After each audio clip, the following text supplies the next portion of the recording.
Hi, I'm Dr. Bill Adams, and you're watching the Plastic Surgery Channel. Last year, more than 350,000 women decided to get breast augmentation. It helped me understand what my body would be like after the surgery. And speaking of hard facts, let's talk about your olfactory organ.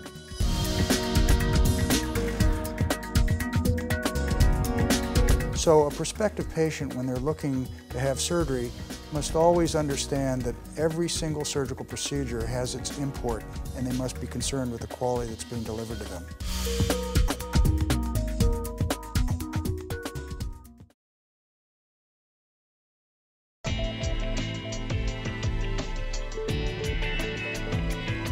Stay on the cutting edge with the Plastic Surgery Channel.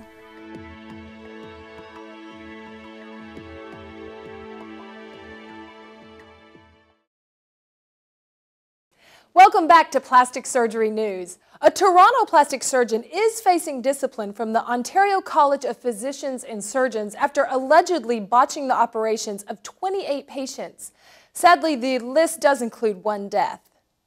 The ongoing disciplinary hearing for Dr. Behnaz Yazdanfar has included testimony from the ex-husband and mother of Krista Stryland, a 32-year-old real estate agent who died in 2007, only hours after a liposuction procedure at the doctor's Toronto Cosmetic Clinic. Other testimony against Yazdanfar came from the relatives of Francine Mesdelson, a 66-year-old who left the clinic with fluid oozing from the holes in her body after receiving liposuction.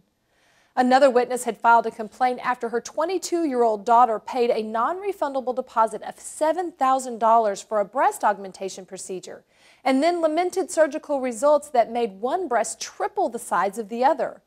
According to the mother, the woman not only complained of extreme pain after the surgery, but even fainted at one point. In fact, complaints of extreme inappropriate post-surgery pain have been a common thread among these testimonies against the surgeon. Carolyn Silver, lawyer for the College of Physicians and Surgeons, alleges that in the case of these 28 patients, Yazdanfar engaged in substandard pre- and post-operative care.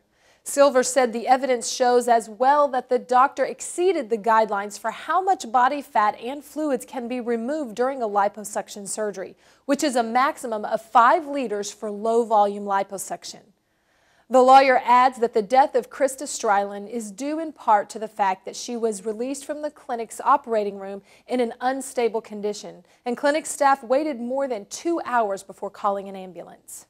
Dr. Yazdanfar is not certified as a plastic surgeon, although she does have a medical degree. She was ordered in May to immediately cease treating patients, including all preoperative and postoperative appointments, pending the outcome of the case. Now, common sense suggests that in these rough economic times, the cosmetic surgery industry would be among the first to suffer.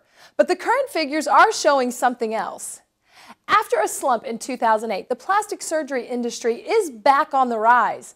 Cosmetic surgery suffered a decline last year and pretty much across the board. The American Society of Plastic Surgeons noted that surgical procedures in the United States were down 9%. Procedures in California were down even more, with a whopping 30 to 40% drop during the second half of 2008 compared to the year prior, which means revenues were down by tens of millions of dollars as well.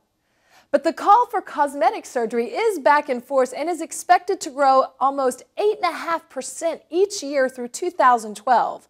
This is according to the study from the international research firm, the Freedonia Group, which also finds that less invasive procedures like Botox injections are most likely to be growing in demand.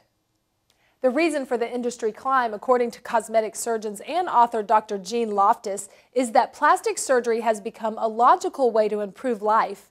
When people feel they can change not just how they look, but how they feel about themselves, they become focused on making this happen.